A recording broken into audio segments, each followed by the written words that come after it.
नमस्कार, म बबिता परियार। नमस्कार, म अनमोल राय। लिङ्ग र लैङ्गिकताप्रतिको हाम्रो सकारात्मक सोच र व्यवहारमा परिवर्तनका लागि तयार गरेको यस टिभी शो स्मार्ट सोचमा यहाँलाई हार्दिक स्वागत गर्दछौँ।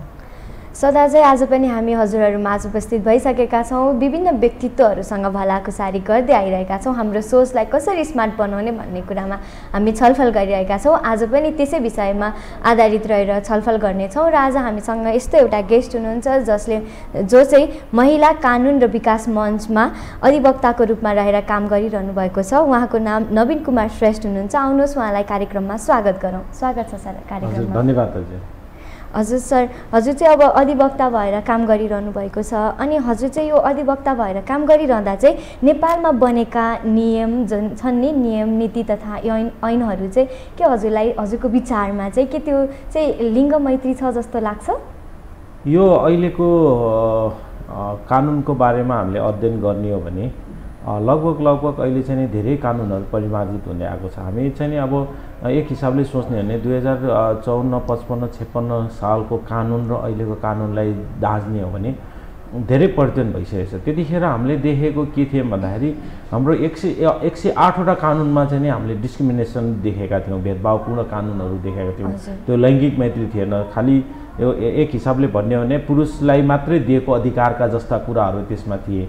त्यसपछि लगातारको अब अहिले हामी जस्ता संस्थाहरू विभिन्न संस्थाको एडभोकेसीले गर्दाखेरि अहिले धेरै परिमार्जित भएर आएको छ। केही कानुनहरूलाई त अझै पनि परिमार्जित गर्नुपर्ने छ। जस्तै अहिले जल्दो बल्दो इस्यु हेर्ने हो भने नायताको इस्यु हेर्ने हो भने नायतामा पनि हेर्ने हो भने अहिले पनि आमाको नामबाट नायता लिने सवालमा अझै पनि गाह्रो भइरहेको छ। भन्नाले त्यो कानुनमा अब संविधानमा त लेखिएको छ तर व्यावहारिक रूपमा त्यसलाई युटिलाइज गर्ने विषयवस्तुमा हेर्दाखेरि त्यहाँ पनि अझै कठिनाई लैङ्गिक मैत्री भए जस्तो मलाई त्यहाँ लाग्दैन। त्यस्तै अन्य केही कुराहरूमा चाहिँ नि छन्।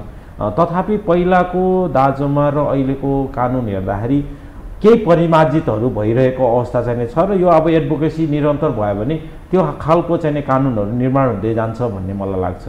हजुर सर, पक्कै पनि। अनि नेपालमा बन्ने ऐनको कानुनकोहरू प्रक्रिया चाहिँ कस्तो छ जस्तो लाग्छ हजुर? ऐन कानुन प्रक्रिया बन्ने तरिका तपाईँहरूले सोध्नुभयो भने एउटा के हुन्छ भन्दाखेरि कानुन बनाउनुभन्दा अगाडि त्यसको सानो स्टडीहरू हुन्छ होइन। कस्तो खालको कानुन बनाउँदाखेरि त्यो कानुनले चाहिँ कति नेपालीहरूलाई पुग्ने, नेपालीहरूले त्यसलाई उपयोग गर्न पाउने, त्यसलाई त्यो पहुँचयोग्य बनाउने हिसाबले चाहिँ त्यो खालको भइसकेपछि त्यो खालको कानुन आवश्यकता छ भनिसकेपछि त्यसको एउटा चाहिँ प्रोसेस के हुन्छ भन्दाखेरि जुन मन्त्रालयबाट वा सम्बन्धित जुन निकाय हो त्यो निकायले त्यो कानुनहरूको ड्राफ्ट बनाउँछ र त्यो ड्राफ्ट चाहिँ तपाईँको चाहिँ सैद्धान्तिक अब अरू टिप्पणीहरू विभिन्न अरू सरकारवाला निकायहरूमा पठाउने कामहरू, त्यहाँबाट सुझावहरू लिने कामहरू हुन्छ।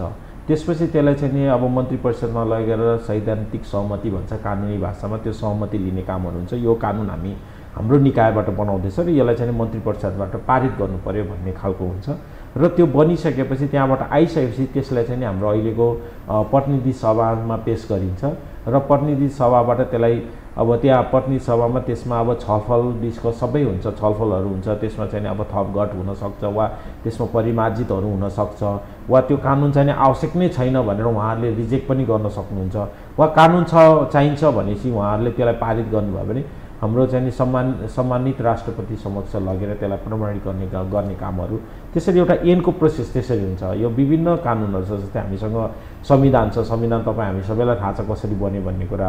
ऐन बनाउने प्रोसेस त्यो हो। अब ऐनलाई कार्यान्वयन गर्नको लागि वा ऐनमा भएका केही व्यवस्थाहरूलाई चाहिँ अझै विस्तृत रूपमा व्याख्या गर्नको लागि हामीसँग नियमावली बनेको हुन्छ। नियमावली फेरि प्रतिनिधि सभामा लगेर नबनिकन त्यो मन्त्री परिषदबाट नै त्यसलाई चाहिँ स्वीकृत भएर त्यो खालको बनाएको हुन्छ। त्यसपछि नियमावलीपछि पनि अझै कार्यान्वयन गर्ने, अझै त्यसलाई विस्तृत रूपमा चाहिँ व्याख्या गर्ने र विस्तृत रूपमा कार्यान्वयन गर्ने पक्षलाई हेर्ने हो भने त्यो फेरि अब तपाईँको त्यहीँको सम्बन्धित निकायले चाहिँ त्यसको नीतिहरू, निर्देशिकाहरू, कार्यविधिहरू बनाउने कामहरू चाहिँ भएको हुन्छ। त्यो एउटा चाहिँ आफ्नो तरिकाको प्रोसेसहरू चाहिँ त्यसरी कानुन बन्ने प्रोसेसहरू रहेको हुन्छ। हजुर सर, कानुन बन्ने प्रोसेसमा चाहिँ अब यो त लेन्दी प्रोसेस छ होइन, जति अब उहाँहरूले ल्याउनुहुन्छ अब यसरी गर्नुहुन्छ भनेर हजुरले जसै भन्नुभयो नि।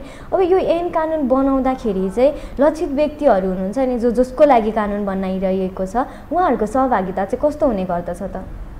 यो अहिले अब म त अब प्राइभेट सेक्टरको मान्छे परेँ होइन। अब सरकारी निकायले गर्ने एउटा सम्बन्धित सरकारी निकायले त्यो प्रोसेसमा लाँदाखेरि कुन खालको स्ट्राटेजी अपनाउँछ त्यो त अब मैले ठ्याक्कै भन्न त सक्दिनँ। तथापि केही विषयवस्तुमा जस्तै महिला सम्बन्धमा महिलाको अधिकारको क्षेत्रमा वा चाहिँ यो अल्पसङ्ख्यक अधिकारका क्षेत्रहरूमा जुन खालको कानुनहरू बनाउँछ त्यो बनाउँदाखेरि हामी चाहिँ हामीलाई चाहिँ पार्टिसिपेट गराएको हामीले देखेका छौँ। धेरै जसो कानुन किन भन्दाखेरि सबै कुरा नेगेटिभ पनि सोच्नु हुँदैन, पोजिटिभको कुराहरू पनि गर्नुपर्छ। किन भन्दाखेरि असल अभ्यासहरू पनि भएको छ सरकारी निकायहरूबाट होइन। कानुन बनाउने कुरामा जस्तै तपाईँको योभन्दा अगाडि बोक्सी सम्बन्धी कानुन बनाउँदाखेरि पनि हामीलाई चाहिँ इन्भल्भ गराएको थियो। हाम्रो संस्थागत रूपमा हामीहरू इन्भल्भ भएको थियौँ। जस्तै कार्यस्थलमा हुने यौन दुर्व्यवहारका ऐनहरू बनाउँदा पनि हामी इन्भल्भ भएका थियौँ। त्यसै गरी अहिले चाहिँ तपाईँको विभिन्न कानुनहरू जति पनि बनेका छ, घरेलु हिंसा सम्बन्धी कानुनका कुरा होस् वा चाहिँ प्रजनन स्वास्थ्य सम्बन्धी कानुनका कुरा होस्, ऐनका कुरा होस्, लगायत जति पनि यो हाम्रो चाहिँ यो लैङ्गिक मैत्री बनाउने जुन कानुनहरू छ त्यो कानुनहरू बनाउने क्रममा चाहिँ हामी जस्तो सङ्घ संस्थाहरूलाई आबद्ध गरे बोलाएर चाहिँ त्यहाँ चाहिँ सहभागी गराएर त्यो कार्यक्रमहरू गरेको चाहिँ हामीले चाहिँ देखेछौँ। हाम्रो तर्फबाट भन्नुपर्दाखेरि एउटा असल अभ्यास।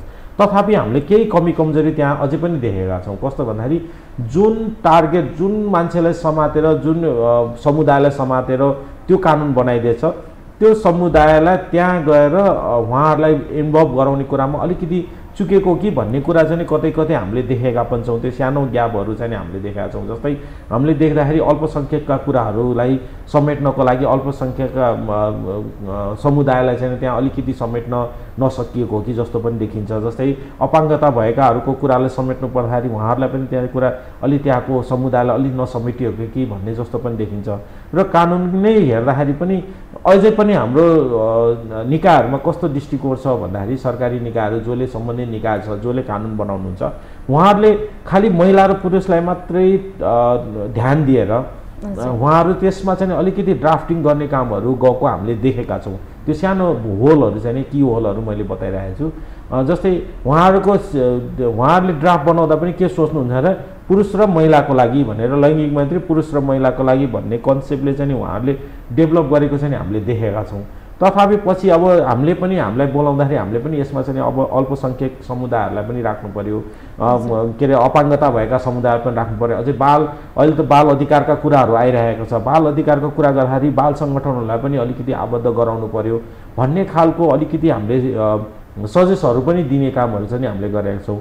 तथापि हाम्रो तर्फबाट हेर्दाखेरि अलिकति अहिलेको स्थितिमा पहिला त भन्न सक्दिनँ तर हालको अहिलेको नयाँ परिवेशमा अहिलेको नयाँ स्थितिमा चाहिँ अलिकति हामीलाई पनि इन्भल्भ बनाउने काम चाहिँ नि सरकारी निकायहरू सम्बन्धित निकायले चाहिँ गरिरहेको चाहिँ मैले देखेको चाहिँ छु।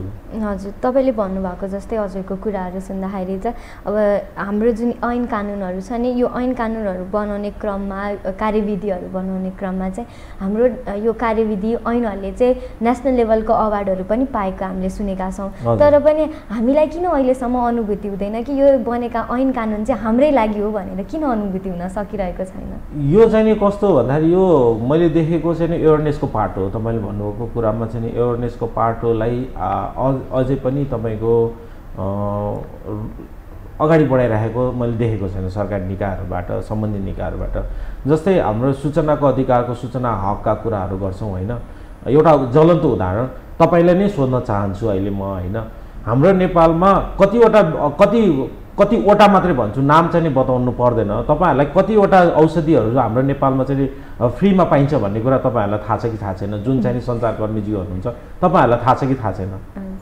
भनिसकेपछि हामीलाई त एउटा साधारण कुरा त हामीलाई थाहा हुँदैन भनेपछि कानुनको पाटो थाहा पाउनु भन्नुको त धेरै ठुलो कुरो हो नि, भेगको कुरो हो नि। भनिसकेपछि त्यो चाहिँ नि ग्याप चाहिँ नि मैले देखेको छु। अब हामी नेपालीहरूलाई मलाई थाहा भएअनुसार 70वटा कम्तीमा पनि 70वटा चाहिँ औषधिहरू हामीले निःशुल्क पाउँछौँ भन्ने कुरा मलाई थाहा छ होइन।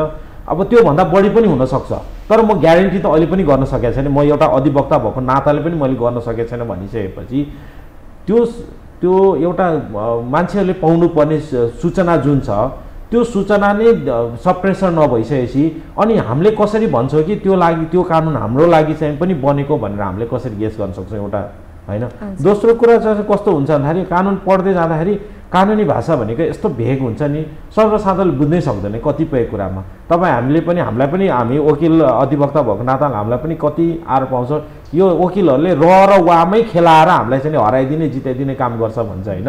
भनिसकेपछि त्यो र वा पनि कति भेग रहेछ त तपाईँहरूको बुझाइअनुसार। हाम्रो लागि त बुझाइ त्यो सिम्पल छ नि त, तर तपाईँहरूको बुझाइको आधारमा पनि तपाईँहरूलाई त्यो भाषा पनि कति भेग हुन्छ भनेपछि त्यसलाई सरलीकरण गरेर सजिलो तरिकाले बुझ्ने तरिकाले तपाईँको समुदायमा लगेर त्यो खालको तपाईँहरूलाई हामीले यो खालको कानुन बनाएका छौँ, यो कानुनले यी कुराहरू बोलेको छ, यी कुरा आधारमा तपाईँहरूले चाहिँ नि तपाईँहरूको अधिकारको कुराहरू गर्न सक्नुहुन्छ, तपाईँहरूले आफ्नो चाहिँ नि पहुँचका कुराहरू गर्न सक्नुहुन्छ। त्यो अनुसारको तपाईँहरूले चाहिँ त्यहाँ पुगेको छैन भने त्यस्तो तपाईँहरूले त्यो खालको कानुन तपाईँहरूको लागि बनेको छैन भने त्यो कानुन परिमार्जित गर्नको लागि तपाईँहरूले सल्लाह सुझावहरू सजेस्टहरू गर्न सक्नुहुन्छ भन्ने खालको मेसेज डेलिभरी गरे भने पो अनि तपाईँ हामीलाई लाग्छ हो हाम्रो लागि कानुन चाहिँ नि बनेको रहेछ कि भन्ने फिलिङ त आउँछ नि। त्यो खालको चाहिँ नि ग्यापहरू चाहिँ नि मैले देखेको छु अहिले चाहिँ। हजुरलाई चाहिँ यो ग्याप चाहिँ किन भएको हो जस्तो लाग्छ हजुरलाई चाहिँ? यो कस्तो छ भन्दाखेरि हामीलाई आरोप पनि आउने गर्छौँ, हामीले पनि कहिलेकाहीँ भन्ने गर्छौँ हाम्रो नेपालमा चाहिँ नि कानुन बनाउनलाई हामी एकदमै हतार गर्छौँ वास्तवमा होइन, एकदमै हतार गर्छौँ। किन हतार गर्छौँ भन्दाखेरि हामीलाई चाहिँ नि अधिकार चाहिएको छ, हामीलाई त्यसमा पहुँच चाहिएको छ, अवसरहरू चाहिएको छ, सबै कुरा हामीलाई चाहिएको छ नि। हामी चाहिँ एउटा मानव भएको नाताले मानव अधिकारका कुराहरू गरिसकेपछि मानव अधिकार एउटा मानवले पाउनुपर्ने संविधानले दिएका मौलिक हकलाई कार्यान्वयन गर्नको लागि मौलिक हकले दिएको अधिकार हामीले लिनको लागि हामीलाई कानुन आवश्यक हुन्छ र त्यो अनुसार हामी कानुन बनाउनलाई हतार गर्छौँ। तर के हुन्छ भन्दाखेरि कानुन बनाइसकेपछि त्यो कार्यान्वयन गर्नको लागि हामी अनि त्यसपछि हाम्रो निकायहरू के हुन्छ भन्दाखेरि सुति दिनुहुन्छ कि मलाई त्यो लाग्छ, त्यो सुति दिनुहुन्छ। अब कानुन बनाउन हामी चाहिँ नि घचघच्याउने, हामी त अधिकारवादी भयौँ, अधिकार कर्मीहरू भयौँ, हामी घचघच्याउँछौँ यो कानुन चाहियो वा यो कानुन परिमार्जित हुनु पर्यो वा यो कानुन चाहिँ नि भेदभाव भएको छ, यसको चाहिँ नि भेदभावपूर्ण कानुनलाई उ गर्नु पर्यो, संशोधन गर्नु पर्यो भनेर हामी लबिङ गर्छौँ। हाम्रो लबिङ अनुसार त्यो कानुन बन्छ, त्यो खालको माहौल बन्छ। तर त्यसपछिको चाहिने चिज भनेको मेन इम्पोर्टेन्ट कुरा भनेको कानुनको पक्ष हो र कानुन पक्षमा जाने क्रममा चाहिँ के छ भन्दाखेरि हामी मात्रै सरकारी निकायले मात्रै भन्दैन, हामी पनि अधिकार कर्मीहरूको पनि केही कमी कमजोरी होला त्यहाँभित्र, किनभने एवेरनेसको पाटोमा हामी पनि जान नसकेको होला। तथापि यो त मेन काम भनेको त जिम्मेवारी भनेको त निकाय हो, त सरकारी निकाय हो नि, सम्बन्धित निकाय हो नि। त्यो निकायहरू अनि सुधि दिनुहुन्छ कि अनि एउटा चाहिँ नि राजपत्रमा प्रकाशित गरिदिनुहुन्छ, कानुन किताबखानामा गएर रातो किताबमा चाहिँ निकालिदिनुहुन्छ, त्यसपछि उहाँहरूले हामीले निकाल्यौँ, हामीले सक्यौँ, हाम्रो तर्फबाट सबै काम सिद्धियो, अब जे छ त्यही छ अब भन्ने खालको तरिकाले उहाँहरूले सोच दिएर उहाँहरू त्यो कानुनको पक्षमा त्यो बारेमा एवेरनेस दिने पाटोहरूमा त्यो बारेमा जानकारी दिने पाटोहरूमा उहाँहरू नजानुको कारणले गर्दाखेरि यो चाहिँ नि भइरहेको होइन कि भन्ने मलाई चाहिँ मेरो व्यक्तिगत तर्फबाट त्यो लाग्छ मलाई चाहिँ। हजुर, सरले भन्नुभएको जस्तै कानुनको भाषा एकदम भेग छ भन्नुभयो नि, जस्तो कानुन बन्दाखेरि चाहिँ एउटा कुरा चाहिँ मनमा खेलिरहेको कुरा चाहिँ होइन, जब हामी यो बाल क्लबमा हुँदाखेरि हामीलाई चाहिँ भन्नुभएको थियो क्या, जस्तै बालबालिका ऐन भनेर, अनि जुन त्यो ऐन लिएर हामीलाई देखाउनु भएको थियो नि, हामी चाहिँ टोटली के हो यो भन्ने जस्तो भयो क्या हाम्रो बुझाइ चाहिँ क्या। अब हामी त हाम्रो लागि बनेको ऐन हो नि त, त्यो त बालबालिकाको लागि उहाँहरूको अधिकार सुनिश्चित होस् भनेर बनाइएको हो नि त, तर हामीले त्यहाँको अक्षरै बुझ्न सक्दैनौँ क्या, त्यहाँको शब्दै बुझ्न सक्दैनौँ के भनिरहेको छ। त्यही भएर चाहिँ यदि हामीले ऐन कानुनलाई चाहिँ सहज ढङ्गले बनाउन सक्छौँ कि सक्दैनौँ त? त्यो सकिन्छ, नसकिने होइन। यस्तो हो, तपाईँको कानुनी भाषामा चाहिँ त्यसलाई सरलीकरण गर्न चाहिँ नसकिने होइन, तर कस्तो हुन्छ भन्दाखेरि कानुन बनाउने क्रममा अब त्यो चाहिँ अलिकति हामीमा पनि अब बनाउने निकायहरूमा पनि त्यो अलिकति कमी कमजोरी हुनसक्छ। हामी के सोच्छौँ भन्दाखेरि अलिक भेग कुराहरू सोच्न लाग्छौँ कि एउटा इस्यु उठायो भने त्यो इस्युलाई चाहिँ अब एकजनाले वा दुईजनाले बोल्यो भने त्यो सरलीकृतमा जान सक्ला होइन, तर धेरै समुदायसँग गइसकेपछि उसको एउटा कुरा गर्दै जाँदाखेरि त्यो अलिकति भेग हुँदै जाने पनि हो। र तथापि तपाईँले भनेको अब ऐनलाई चाहिँ नि संशोधन गर्ने त्यस्तरी लान चाहिँ नि अलिक गाह्रै पर्ला।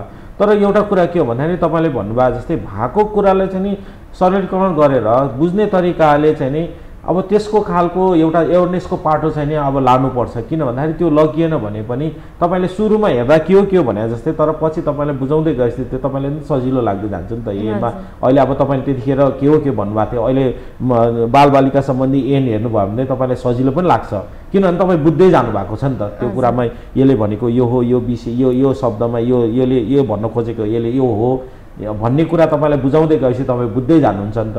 त्यो भनेकै सरलीकरण हो नि त। भनेपछि त्यो भाषामै सरलीकरण हुनुपर्छ भन्ने छैन, तर के हुनु पर्यो भन्दाखेरि भएको कुरालाई चाहिँ नि एवेरनेसको पाटोमा चाहिँ लानुपर्छ। किन भन्दाखेरि त्यो लगिएन भने त्यो बुझ्न पनि गाह्रो हुन्छ र उहाँहरूले मेरो बारेमा आएको भन्ने कुरा पनि उहाँहरूले गेन गर्न पनि सक्नुहुन्न होइन। त्यो समस्या हुने हुँदाखेरि भएको कुरालाई चाहिँ कसरी चाहिँ समुदायमा बुझाउन सकिन्छ, त्यसलाई कसरी समुदायले चाहिँ अपनत्व ग्रहण गर्न सक्छ भन्ने कुरामा चाहिँ अब लाग्नुपर्छ जस्तो मलाई लाग्छ कि त्यो। हजुर। अनि जस्तै अब अहिले त ऐनहरू अब सानो ऐनहरू जुन छ नि तिनीहरू त स्थानीय तहलाई पनि बनाउनको लागि दिएको छ। अनि स्थानीय तहमा चाहिँ अहिले हेर्दाखेरि अहिलेको माहौल जुन छ नि हेर्दाखेरि म पनि कुनै स्थानीय तहमै बस्छु। अनि त्यो स्थानीय तहमा चाहिँ कस्तो छ भने कुनै एक व्यक्तिलाई चाहिँ जिम्मा दिइन्छ क्या, यो न्याय चाहिँ यो कानुन चाहिँ हामीलाई चाहिएको छ, यो ऐन चाहिँ चाहिएको छ, अनि यो ऐन चाहिँ बनाउनु भनेर उहाँहरूको सर्टेन जुन ग्रुप हुन्छ अनि उहाँहरू बसेर चाहिँ त्यो पारित गरिदिनुहुन्छ। अनि त्यस्तो भयो भने त उहाँलाई त हाम्रो समुदायमा के भइरहेको छ, हाम्रो स्थानीयमा के भइरहेको छ भन्ने कुरा त थाहा हुँदैन नि त। त्यसलाई चाहिँ अब हामीले कसरी परिमार्जित गर्दै लान सकिन्छ त त्यस्तो कुराहरूलाई? यस्तो छ, अब यसलाई पोजिटिभ रूपमा पनि लिउँ है, नेगेटिभ रूपमा मात्रै नलिउँ। नेपालमा चाहिँ नि मुलिकेन 1910मा पहिलोचोटि मुलिकेन आयो होइन। अब राणा शासनको पालामा एक प्रकारको एउटा सुरुमा आएको कानुन हो। अब त्यो कानुन र अहिलेको कानुन हेर्ने भने भाषागत रूपमा धेरै फरकहरू छन् होइन। अब त्यो मैले भन्न खोजेको के हो भन्दाखेरि त्यतिखेर पनि त्यो 1910मा मुलिकेन बनाउँदाखेरि मेबी समुदायमा त गएको थिएन होला, एकैजनाले गरेको थियो होला होइन। अब हामी पनि जन्मेको त थिएनौँ, एकैजनाले गरे होला। त्यो अनुसार अब त्यसलाई चाहिँ परिमार्जित गर्दै लगेर अहिले ऐन बनाउँदाखेरि धेरैलाई समेटिने कुरा आउँछ। समस्या कहाँ हो देखिन्छ भन्दाखेरि अहिले सङ्घीयतामा गइसकेपछि एउटा प्रोभिजन के राख्यो भन्दाखेरि प्रमुख र उपप्रमुखमा एकजना महिला र एकजना पुरुष अनिवार्य हुनुपर्ने, छुट्टा हुनुपर्ने लिङ्ग भन्ने कुराको जुन कन्सेप्ट लिएर आयो एकदमै राम्रो यो। किन भन्दाखेरि एउटा चाहिँ अपर्च्युनिटीको पाटो पनि राखेको छ। तर भइदियो के भन्दाखेरि नयाँ संरचनामा गइसकेपछि नयाँ संरचनामा जाने व्यक्तिहरूमा त्यो खालको भनौँ न अब ऐन बनाउनुको लागि मलाई के चाहिन्छ, कस्तो चाहिन्छ भन्ने खालको उहाँहरूलाई चाहिँ त्यो खालको नलेजहरू चाहिँ डेभलप गर्न चाहिँ सकेन। सङ्घीय सरकारबाट नसकेको भन्छु म, सङ्घीय सरकारकै दोष देख्छु मैले त्यसमा होइन। किन भन्दाखेरि कमसेकम अब सङ्घीयतामा गइसकेपछि प्रदेश सरकारको दायित्व के हो, प्रदेश सरकारको अधिकार के हो, प्रदेश सरकारले के गर्नुपर्छ, स्थानीय सरकारको अधिकार के हो, दायित्व के हो, उनीहरूले के गर्नुपर्छ, त्यसको लागि के प्रोसेसहरू चाल्नुपर्छ भन्ने खालको एक खालको चाहिँ प्रशिक्षण कार्यक्रमहरू स्थानीय तहलाई राखिदिएको हुन्थ्यो भने मैले लागेको, मलाई पर्सनल व्यक्तिगत रूपमा लागेको। त्यतिखेर किन भन्दाखेरि कानुन बनाउनुको लागि जिम्मा कसलाई दिइन्छ भन्दाखेरि अहिले हेर्दाखेरि उपप्रमुखजीलाई धेरै जिम्मा दिएको छ, धेरै जिम्माहरू दिएको छ होइन।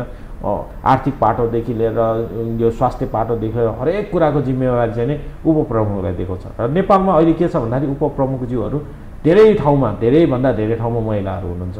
तर उहाँहरूलाई के गरिएन भन्दाखेरि उहाँहरूलाई उपप्रमुख बनाउन प्रेरित गरियो, उहाँहरूलाई अपर्च्युनिटी दिइयो, अवसर दिइयो।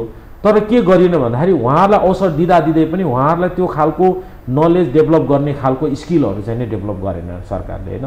त्यो स्किल डेभलप गरेको हुन्थ्यो भने मेबी तपाईँले अहिले भने जस्तो समस्या चाहिँ आउँदैन थियो होला। उहाँहरूलाई सुरुकै दिनमा तपाईहरुको यो अधिकार, तपाईहरुले यो काम गर्नुपर्छ, त्यसको लागि यो प्रोसेसहरु हुन्छ, यो प्रोसेस तपाईहरुले फलोअप गर्नु, त्यो अनुसारको यी कानुनहरु बनाउनु, यस्तो बनाइसकेपछि यो तपाईहरुले त्यस्तो बनाइसकेपछि तपाईहरुको समुदायमा यो कानुनले अपनत्व ग्रहण गर्छ, त्यो अनुसार तपाईहरुले आफ्नो काम गर्न सक्नुहुन्छ, त्यो अनुसारको डेभलपमेन्ट हुन्छ, त्यो अनुसारको अब हामीले अहिलेको यो हेर्दाखेरि लैंगिक मैत्री भन्छौं नि, लैंगिक मैत्री खालको कानुनहरु बन्छ, सबैको आफ्नो अपनत्व हुने खालको कानुन बन्छ, तपाईहरुको काम यसरी स्पिरिटमा जान्छ भन्ने खालको नलेज सुरुमा स्किल डेभलपमेन्ट उहाँहरुलाई गर्दिएको हुन्थ्यो भने तपाईले अहिले भन्नुभएको जस्तो त्यो चाहिँ समस्या आउँदैन थियो होला।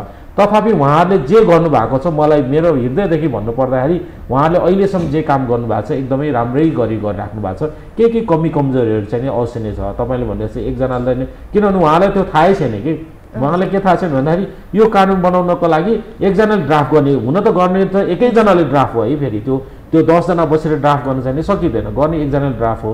त्यो ड्राफ्ट गर्ने क्रममा उहाँले चाहिँ अरूसँग पनि कन्सल्टेन्ट गर्ने हैन, अरूसँग पनि सल्लाह सुझाव लिएर एक खालको एउटा मूर्त रूप दिने कामहरु चाहिँ गर्नु चाहिँ पर्छ। त्यो चाहिँ केही कुराहरुमा चाहिँ गरिएको छ।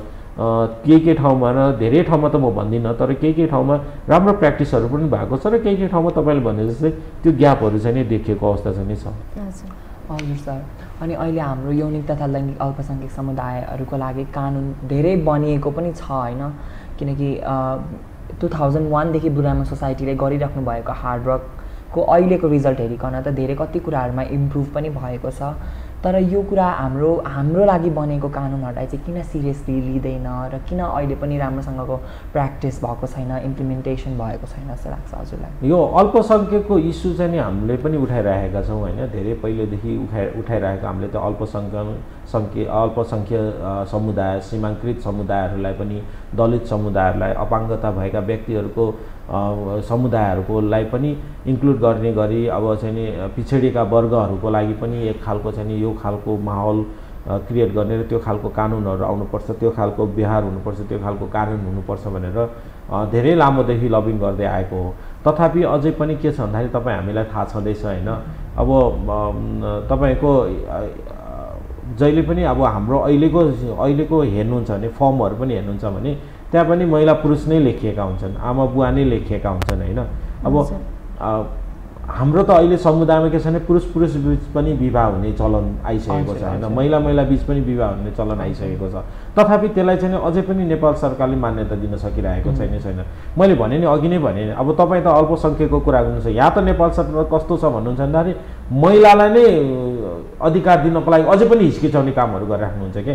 नागरिकताकै अघि सुरुमै नागरिकताकै इस्यु भने नि, नागरिकताको इस्युमा तपाईँको पुरुषको हकमा चाहिँ नि पुरुष जस्तो सुकै होस् बाल मतलब भएन, महिलालाई चाहिँ विभिन्न क्याटेगोरीमा छुट्याइदिएको छ कि। तिमी भनेको विवाहित महिला हो, तिमी भनेको एकल महिला हो, तिमी भनेको चाहिँ तिम्रो लोग्ने थाहा नभएको महिला हो, तिमी भनेको विदेशी पुरुषको चाहिँ श्रीमती हो भनेर नेपाल सरकारले कस्तो गरिदिएको छ भन्दाखेरि कानुनबाट नै के भन्दाखेरि महिलालाई विभिन्न क्याटेगोरीमा छुट्याइदिएको छ कि।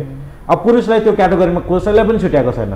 तिमी चाहिँ नि एकल पुरुष हौ, तिमी चाहिँ तिमीलाई छोडेर के अरे महिला तिम्रो श्रीमतीले छोडेर गएको पुरुष हौ, तिमी चाहिँ तिम्रो श्रीमती चाहिँ लापत्ता भएको पुरुष हौ, वा तिमी चाहिँ विदेशी महिलासँग बिहा गर्ने पुरुष हौ भनेर कहिले पनि छुट्याएको हुँदैन छैन।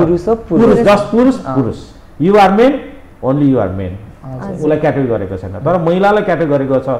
यस्तो देशमा अल्पसङ्ख्यकलाई चाहिँ अझै पनि मान्यता दिन सक्छ भनेर कल्पना गर्नु अलिक गाह्रो अहिलेको स्थितिमा पनि अलिअलि गाह्रो स्थिति चाहिँ छ, त्यो चाहिँ देखिएको छ। हजुर, अब यसलाई सजिलो पार्नको लागि चाहिँ के गर्नुपर्छ? अब सजिलो पार्नको लागि त एडभोकेसी नै हो। अब नेपाल सरकारसँग एडभोकेसी नगरिकन केही पनि हुँदैन अहिले पनि होइन, किन भन्दा हामी जति पनि कानुन बनाएको छौँ अहिले, तपाईँले जति पनि कानुनको हिस्ट्री हेर्नुहुन्छ भन्दाखेरि उहाँहरूसँग एडभोकेसी नगरिकन, उहाँहरूसँग लबिङ नगरिकन, उहाँहरूसँग उहाँहरूको ढोका नढकढकाएसम्म, उहाँहरूलाई नघचघचाएसम्म एउटा भनाइ छ नि। अब त्यो त मैले भन्दिनँ होइन, त्यो चाहिँ सबै सरकारी निकायमा त्यो छ मैले भन्दिनँ। तर के सरकारी निकाय कस्तो हुनुहुन्छ भन्दाखेरि एउटा भनाइ छ नि, सुतेको मान्छेलाई बरु उठाउन सकिन्छ, त्यो निदा जस्तो सुत्या जस्तो एक्टिङ गरेको मान्छेलाई पानी खनाए पनि सिस्नो पानी हाने पनि उठाउन सकिन्न भन्छ नि। त्यो खालको केहीमा देखेको छ। त्यस्तो खालको मान्छेलाई बरु सिस्नो पानी ठटाएर हुन्छ कि ड्रम ठटाएर हुन्छ कि जुरुक्को उचालेर चाहिँ नि जे गरे पनि हुन्छ कि त्यो खालको एवेरनेसको पाटो चाहिँ नि गर्नुपर्छ हामीलाई। त्यो भयो भने बल्ल चाहिँ नि हामीले जुन हामीले समाज सोचिरहेका छौँ, हाम्रो लैङ्गिक मैत्री समाज जुन सोचिरहेका छौँ, त्यो समाजमा हामी रूपान्तरण चाहिँ हुन सक्छौँ जस्तो लाग्छ। त्यो चाहिँ एउटा एवेरनेसको पाटो हामीले छोड्न चाहिँ हुँदैन। हजुर, हजुरलाई चाहिँ कतिको बिलिभ लाग्छ कि अब हामीले यो अलिक ठुलो लेभलमा चाहिँ युथहरूलाई पनि चान्स दिनुपर्छ भन्ने कुरामा चाहिँ तपाईँको कति सपोर्ट गर्नुहुन्छ? एकदम म त के भन्छ नि, म त एउटा यस्तो ग्राउन्डबाट आएको छु कि मैले त के भन्छु भन्दाखेरि जबसम्म हामी अधिकारको कुरा गर्छौँ नि खालि हामी अर्कालाई मात्रै दोष दिन्छौँ कि वास्तवमा होइन। अब तपाईँले भन्नुभएको चाहिँ इङ्गेजमेन्ट त हुनुपर्छ, इङ्गेजमेन्ट त गराउनुपर्छ। तर के हुनुपर्छ मैले त जहाँ पनि एउटै भाषा भन्ने गर्छु कि जबसम्म तपाईँले आफैले आफ्नो घरमा अधिकारको कुराहरू गर्नुहुन्न, अधिकार चाहिँ तपाईँले दिनुहुन्न, तपाईँले जबसम्म आफ्नो घरलाई लैङ्गिक मैत्री बनाउनुहुन्न नि तबसम्म तपाईँले अरूलाई गर भनेर हुनेवाला केही पनि छैन होइन। त्यो खालको एउटा एवेरनेसको पाटो चाहिँ हामीमा चाहिन्छ होइन। त्यो हिसाबले चाहिँ नि अब मैले भन्न खोजेँ के भन्दाखेरि युथलाई चाहिँ राख्नुपर्छ होइन, हामीले राखेको पनि छौँ। किन भन्दाखेरि मैले तपाईँहरूलाई एउटा उदाहरण पनि दिन चाहन्छु। यो सुरक्षित मातृत्व तथा प्रजन स्वास्थ्य अधिकार ऐन बनाउने बेलामा ड्राफ्टिङ कमिटीमा चाहिँ जुन परिवार कल्याण महाशाखा अहिले नाम छ, त्यतिखेर परिवार परिवार के महाशाखा के नाम थियो मैले ठ्याक्कै बिर्सेँ होइन, हजुर, हजुर। परिवार कल्याण महाशाखा उहाँहरूले एउटा ड्राफ्टिङ कमिटी बनाउनु भएको थियो र ड्राफ्टिङ कमिटीमा हामी जस्तो संस्थाहरूलाई पनि त्यहाँ आबद्ध गराउनु भएको थियो। म चाहिँ नि महिला कानुन विकास मञ्च FWLD को तर्फबाट प्रतिनिधित्व गरेर म त्यो ड्राफ्टिङ कमिटीकोमा चाहिँ नि मिटिङहरूमा त्यो ड्राफ्टिङ गर्नेमा म पनि जान्थेँ र हामीले चाहिँ नि त्यहाँ काम गर्ने क्रममा हामीले सुरुमा के उठाएको थियौँ भन्दाखेरि यो ऐन बनाउने बेलामा किशोर मैत्री र अपाङ्गता मैत्रीलाई चाहिँ नि छुटाउनु हुँदैन भन्ने एउटा चाहिँ नि शब्द हामीले राख्नुपर्छ भनेर त्यहाँ भनेको थियौँ र सुरुमै। र दोस्रो शब्द हामीले के राख्थ्यौँ भने भेदभावपूर्ण हुनु हुँदैन भन्ने शब्द चाहिँ त्यहाँ अनिवार्य राख्नुपर्छ। कुनै पनि उसमा चाहिँ नि भेदभाव गर्न पाइँदैन। हाम्रो संविधानले भनेको छ भने संविधानको त्यही भाषालाई चाहिँ हामीले यहाँ राख्नुपर्छ भनेर हामीले त्यतिखेर भनेका थियौँ ड्राफ्टिङ कमिटीमा। त्यो आधारमा ड्राफ्ट हुँदै जाँदाखेरि सबैको कन्सेप्टमा के बस्यो भन्दाखेरि हरेक अधिकार दिँदाखेरि किशोर मैत्री हुन्छ कि हुँदैन, अपाङ्गता मैत्री हुन्छ कि हुँदैन र भेदभाव रहित हुन्छ कि हुँदैन भन्ने कुरालाई एकदमै सोचेर हामीले चाहिँ त्यो बनाउनु सुरु गऱ्यौँ कि। किन भन्दाखेरि हामी त्यो 3टा इस्यु नउठाइकन हामी टक टक टक टक गरेको भए हामी त्यो दिमागमा त्यो आउँदैन थियो के गर्दाखेरि किशोर मैत्री हुनसक्छ वा के गर्दा अपाङ्गता मैत्री हुनसक्छ वा के गर्दाखेरि भेदभाव रहित हुनसक्छ भन्ने कुराको हाम्रो दिमागमा हुन्न थियो होला मेबी। तर सुरुमा त्यो कन्सेप्ट राख्ने बित्तिकै के भन्दाखेरि हरेक ड्राफ्ट गर्दाखेरि हामी त्यो 3टा कन्सेप्टलाई हेर्दै ड्राफ्ट गर्न सकियो नि त। भनिसकेपछि तपाईँले भनेपछि किशोरलाई पनि त्यो राख्नुपर्छ भनेर सुरुमा सोचेर गइयो भने त्यो अनुसार गर्दै जान सकिने रहेछ। सुरुमा त्यो कन्सेप्ट राखिएन भने त्यो गर्न नसकिने रहेछ। भनिसकेपछि के भन्दाखेरि आफूबाट सुरु गर्नु पर्यो कि मेन कुरा आफूबाट सुरु गर्ने। अर्कालाई चाहिँ ल तैँले चाहिँ यो गरिदे वा तपाईँले यो गर्नुपर्छ यो गरिदिनुहोस् भन्नु भन्दाखेरि म आफैले त्यसमा कसरी इन्भल्भ गराउन सक्ने होइन, त्यो कुरालाई मैले कसरी व्यक्त गर्न सक्छु, म त्यो कुरालाई कसरी अगाडि ल्याउन सक्छु भन्ने कुरा आफूबाट गरियो भने त्यो खालको चाहिँ वातावरण सिर्जना हुँदै चाहिँ जाने रहेछ भन्न खोजेको मैले चाहिँ। हजुर सर, जस्तै अघि हामीले कुरा गऱ्यौँ नि ऐन कानुनहरूको बारेमा धेरै राम्रा भनेका छन्। जस्तै हाम्रो संविधानमा पनि जुन हाम्रो फन्डामेन्टल राइट्सहरूलाई कस्तो राम्रोसँग सुनिश्चित गरेको छ, तर कार्यान्वयनको पाटो हेर्नु भने एकदम फितलो छ। जस्तै हामीलाई खानाको लागि अनि घाँस कपासलाई त फन्डामेन्टल राइट्समै राखेको छ, तर पनि आज हामी बाहिरको संसारमा निक्लेर हेर्ने हो भने यो दुनियाँमा हेर्ने हो भने कतिपय बालबालिकाहरू सडक बालबालिकाहरू हुनुहुन्छ, कतिपय खाना नपाएर अहिले पनि कुपोषणका कारण बालबालिकाहरू कुपोषणको पनि हुनुहुन्छ। त्यही भएर यसलाई चाहिँ कार्यान्वयन कसरी गर्न सकिन्छ होला यो बनेका ऐन कानुनहरूको? यो त मैले अघि सुरुदेखि हामी त्यही विषयमै कुरा गरिरहेछौँ होइन। अब तपाईँको सहभागीमूलक एउटा चाहिँ नि हुनु पर्यो होइन, र चाहिँ नि त्यसलाई चाहिँ के भन्दाखेरि एडभोकेसीको पार्टमा चाहिँ लानै पर्छ होइन। एडभोकेसी जबसम्म हुँदैन त्यो सम्भव नै छैन। मैले सुरुदेखि भनिरहेको छु हाम्रो कानुनी कुरालाई पनि मेरो अधिकार मेरो लागि हो भनेर जुन अपनत्व ग्रहण गर्न सकिन्छ नि त्यो ग्रहण गर्न सक्ने कहिले हो भन्दाखेरि जहिले मैले त्यो कानुनको बारेमा जानकारी पाउँछु, त्यो कानुनमा मेरो लागि के कुरा छ भन्ने कुरा जबसम्म मैले जानकारी पाउँदिनँ तबसम्म त्यो कानुन मेरो लागि चाहिँ नि के अरे कालो अक्षर भैँसी बराबर भन्ने एउटा पुरानो उखान छ नि त। नपढेको मान्छेलाई ल पढ भन्ने दियो भने यो त कालो कालो छ भैँसी जस्तै लाग्यो मलाई भने जस्तै हुन्छ होइन। त्यो कालो अक्षर भैँसी बराबर नै हुन्छ होइन। तर जब त्यो बारेमा मैले जानकारी पाउँछु नि त्यो पाइसकेपछि के हुन्छ नि ओहो यो मेरो लागि रहेछ वा यो कुरामा चाहिँ नि मलाई अझै पुग्या रहेनछ कि यो कुरा अझै भयो भने मलाई पुग्थ्यो होला भन्ने खालको एउटा चाहिँ नि एवेरनेस जुन आउँछ नि एवेरनेसको पाटो भन्नाले जानकारीको त्यो खालको चाहिँ नि मैले जानकारी पाउन सकेर त्यो खालको मैले कुरा गर्न सकेँ भने त्यो चाहिँ नि लाग्छ। त्यो चाहिँ नि किन भन्दाखेरि कानुन पनि हुन्छ, कानुन गर्नु पनि सजिलो छ।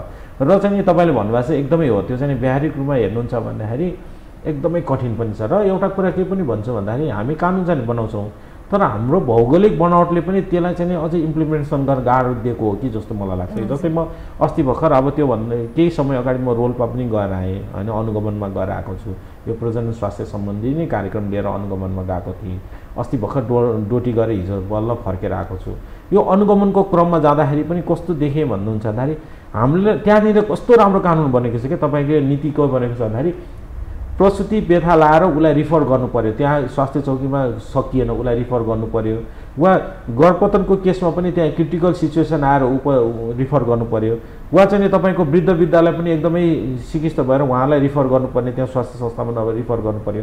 बालबालिकालाई पनि त्यहाँ चाहिँ के खालको चाहिँ अब क्रिटिकल सिचुएसन आएर त्यहाँबाट रिफर गर्नु पर्यो भने त्यहाँ एम्बुलेन्स फ्री सेवा दिनुभएको छ कि उहाँहरूले। फ्री सेवा कस्तो राम्रो छ नि त, हेर्दाखेरि त फ्री एम्बुलेन्स सेवा, सर एम्बुलेन्सवाला 1 पैसा लाग्दैन, लगेर जिल्ला अस्पताल वा सम्बन्धित अस्पतालमा लैजाने बस उपचार पाउने भयो भन्ने नीति त बन्यो नि। तर भौगोलिक बनावट कस्तो छ भन्नुहुन्छ भन्दाखेरि बर्खामा गाडी नचल्ने हजुर हजुर हजुर होइन, गाडी नचल्ने छ।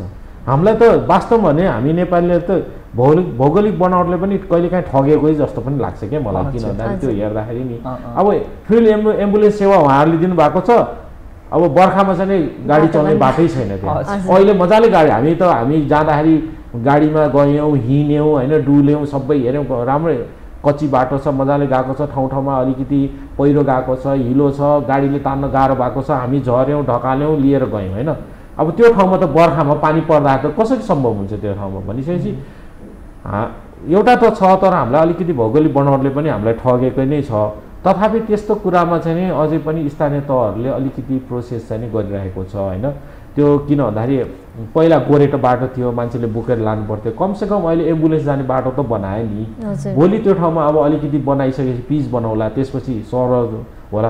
त्यो अहिले हेर्दाखेरि विभिन्न स्थानीय निकायहरूले चाहिँ त्यसमा चाहिँ अलिकति ध्यान दिएको देख्छु कि मैले, किन भन्दाखेरि हरेक कुरामा चाहिँ कसरी पहुँच पुर्याउन सकिन्छ, चाहे बाटोघाटोको लागि होस्, चाहे अहिले चाहिँ राष्ट्रपति उत्थान कार्यक्रम अन्तर्गत निःशुल्क हवाई उद्धार कार्यक्रमै छ। जुन ठाउँमा गाडीहरू जाँदैन, जुन ठाउँमा समस्या छ, त्यो समस्यामा परेकाहरूलाई चाहिँ निःशुल्क हवाईबाट चाहिँ उद्धार गरेर चाहिँ लिएर आएर चाहिँ सम्बन्धित स्वास्थ्य संस्थामा लाने कुराहरू गरिरहेको छ।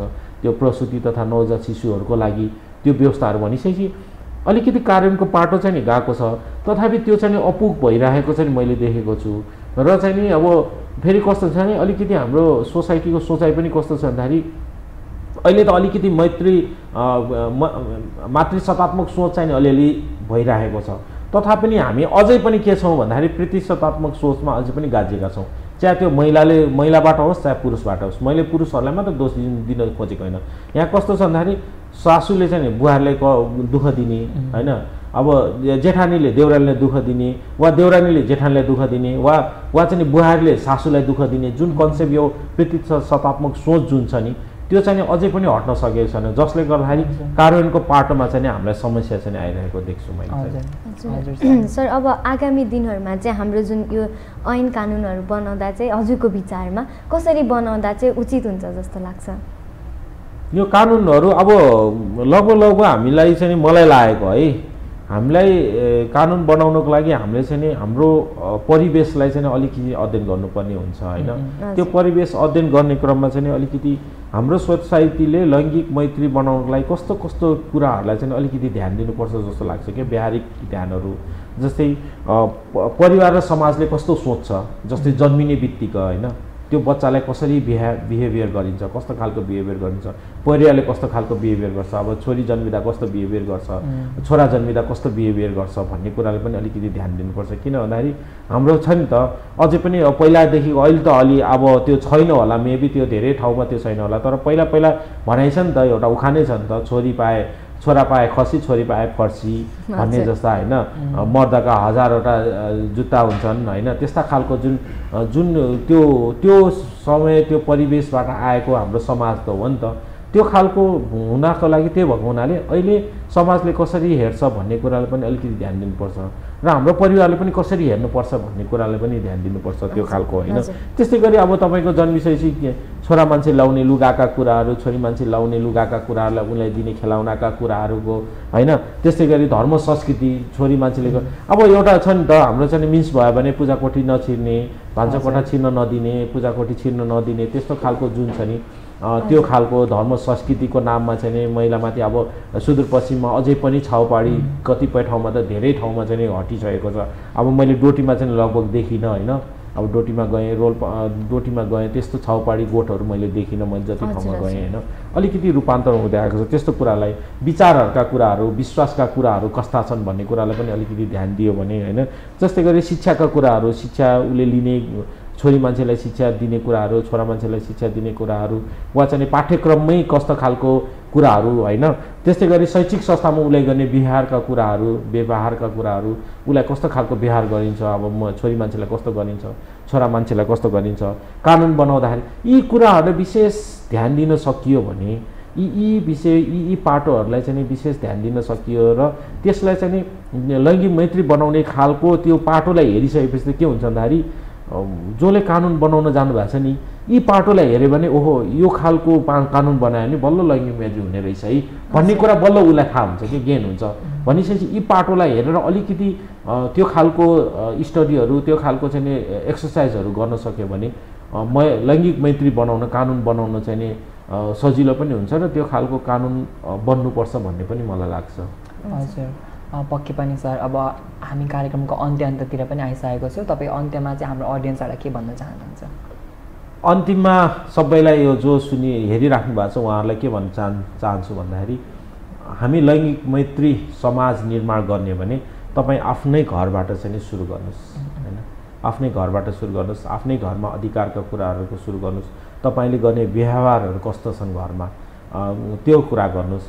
जस्तै अब एउटा अन्तिममा उदाहरण दिनु पर्दाखेरि जस्तै मैले नि मेरो घरमा मैले मेरो मिसेसलाई के भन्छु भन्दाखेरि अब ऊ चाहिँ मिन्स हुने बेलामा खाना चाहिँ म पकाउँछु हैन। खाना चाहिँ मै पकाउँछु, उसलाई ऊ भान्सा कोठाभित्र उसलाई छिर्न दिन्न तर मिन्स भएको भएर छिर्न दिने भन्ने होइन। खाना उसलाई रेस्टको लागि म खाना पकाउँछु। तर के हो भन्दाखेरि खाना पकाइसकेपछि पस्कन चाहिँ उसलाई लगाउँछु के म हैन, पस्कन उसलाई लगाउँछु भनिसकेपछि आफ्नो घरबाट त्यो सुरुवात गर्नु पर्यो। अब यो पीडा चाहिँ अब एक हिसाबले नि मलाई किन पनि यो म पुरुष भएको नाताले तैँले किन यस्तो बोलिस् तँलाई कसरी भयो भन्दाखेरि मलाई त मेरो परिवारले सिकाएको हैन। मेरो बुवा त्यस्तै हुनुहुन्छ, मेरो बुवा राजनीतिज्ञ हुनुहुन्छ, उहाँ फ्री एकदमै ओपन माइन्डको हुनुहुन्छ। उहाँले अहिले पनि भन्नुहुन्छ तिम्रो भान्सा कोठामा छिर तिमीलाई पूजा गर्न मन लाग्छ भने पूजा गर, मिन्स हुँदा पूजा गर्न मन लाग्छ तिमीहरूको मनले मान्छ भने मैले तिमीलाई पूजा गर भनेर जबरजस्ती भन्दिनँ। तर तिमीलाई पूजा गर्न मन लाग्छ भने म गएर पूजा गर्दा हुन्छ, केही फरक पर्दैन भन्नुहुन्छ मेरो बुवा। मेरो बुवाको त्यो माइन्ड हामीमा डेभलप भएको छ। अब मेबी पछि मेरो छोराहरूमा डेभलप हुन्छ होला। र साथसाथै अब म जुन संस्थामा काम गरेछु यो संस्था भनेको महिलाको मानव अधिकार, अझै विशेष गरी महिला मात्र होइन, अहिले त हामीले के हेर्दैछौँ भने अल्पसङ्ख्यक पनि हेर्दैछौँ, के अरे सीमान्तकृत वर्गको पनि अधिकारको कुराहरू हामी गरिरहेछौँ, अपाङ्गता भएका व्यक्तिहरूको अधिकारको कुरा हामी गरिरहेछौँ, हामी बाल अधिकारका कुराहरूमा पनि हामी यो संस्था लागिरहेका छौँ। भनेपछि यो संस्थाले पनि मलाई चाहिँ त्यो खालको गाइड गरिरहेको छ कि सोसाइटीलाई चेन्ज गर्न छ र आफ्नो लैङ्गिक मैत्री समाज बनाउनु छ भने तिमी आफ्नो घर परिवार घरमै गएर चाहिँ त्यसको सुरुवात गर भन्ने कुराको जुन मेरो बुवा मेरो परिवार मेरो चाहिँ संस्थाले जुन मलाई सिकाइरहेछ त्यसलाई चाहिँ त्यो खालको व्यवहार मैले गरिरहेको छु भनेपछि अडियन्सलाई पनि म त्यही भन्न चाहन्छु तपाईँहरूले आफ्नो घर परिवारबाट त्यो खालको व्यवहारहरू चाहिँ गर्नुभयो भने पक्कै नै तपाईँहरूको तर्फबाट हाम्रो तर्फबाट चाहिँ नि योगदान पनि हुनेछ र एउटा लैङ्गिक मैत्री समाज चाहिँ निर्माण हुन्छ जस्तो लाग्छ मलाई। अन्तिममा त्यही भन्न चाहे। धन्यवाद सर, आज हाम्रो कार्यक्रममा आइदिनु भयो, हामीलाई समय दिनुभयो, त्यसको लागि बबिता र मेरो तर्फबाट हजुरलाई धेरै धेरै धन्यवाद। हजुरहरूलाई पनि धेरै धेरै धन्यवाद र यो टेलिभिजनलाई पनि सपरिवारलाई पनि धेरै धेरै धन्यवाद अपर्च्युनिटी दिनुभएकोमा। Thank you. र विशेष धन्यवाद हाम्रो दर्शक बहनहरूलाई जसले हाम्रो कार्यक्रम सुरुदेखि अन्त्यसम्म हेरिदिनु भएको छ। बबिता र म पक्कै पनि यस्तै विषय लिएर हामी अर्को एपिसोडमा आउने नै छौँ। र म यहाँहरूको कार्यक्रम सञ्चालिका अनमोल राय र म बबिता परियार बिदा हुन चाहन्छौँ। धन्यवाद।